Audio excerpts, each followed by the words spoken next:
Okay, so I have a jewel tip for you, and it's in regards to that metal rod.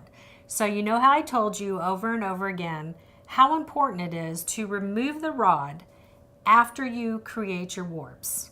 And you're probably wondering, well, is there ever a time that I don't? And the answer is yes. And it really depends on what type of material you're warping with. So for instance, in front of me, I have a project that I have been working on for about, well, at this point in the ball game, a year. And this is what I do. I'll do a lot of projects. I get stuff in my mind and I'll create my warps and I'll get it going and then I put it to the side. So this particular project was warped with an old pair of denim jeans.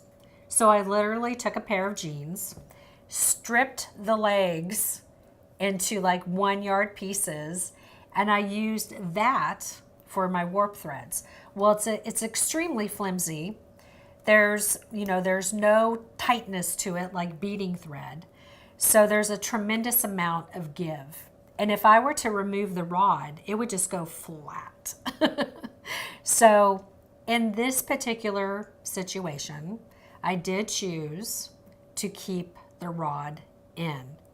But really 9.9 times out of 10, you've got to remove that rod so that your jewel loom expands and so that your warps get really nice and tight. So I just want to show you a couple more examples. So this is an example where I've used some sari ribbon, and you can see that I went ahead and I did remove the rod, even though there is a little bit of flexibility in the ribbon, but it's holding up quite well.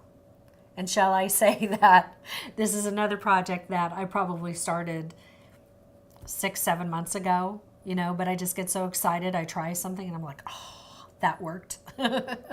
So I did remove the rod, but if you were working with a ribbon that had a lot of flexibility in it, again, yes, you would leave the rod in. So I'll just bring in this one because this is a great example of the leather cording. Now the leather cording has a tremendous amount of give. It's very flexible, it stretches, and if you were gonna do like I did and start it and then put it to the side, it's gonna flop.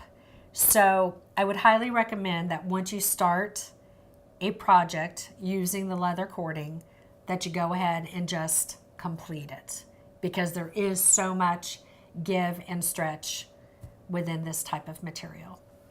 And then for giggles, because there always has to be a giggle, I just kind of wanted to show you with the beaded threading material. Okay, these two projects have been sitting on the loom for, are you ready for this? I think it's safe to say at the time of this taping, probably 2 years. And so these were two examples that my great friend and I, Tiffany, used to photograph in my book, the Jewel Loom Inspirations book. So as you can tell, rod removed, really great warps. You want to have that nice strum. Okay. So you really, the tension is so important when you're working with your jewel loom. And I just kind of wanted to give you this tip and this arrangement of examples so that you could kind of better understand how the warps work with your projects.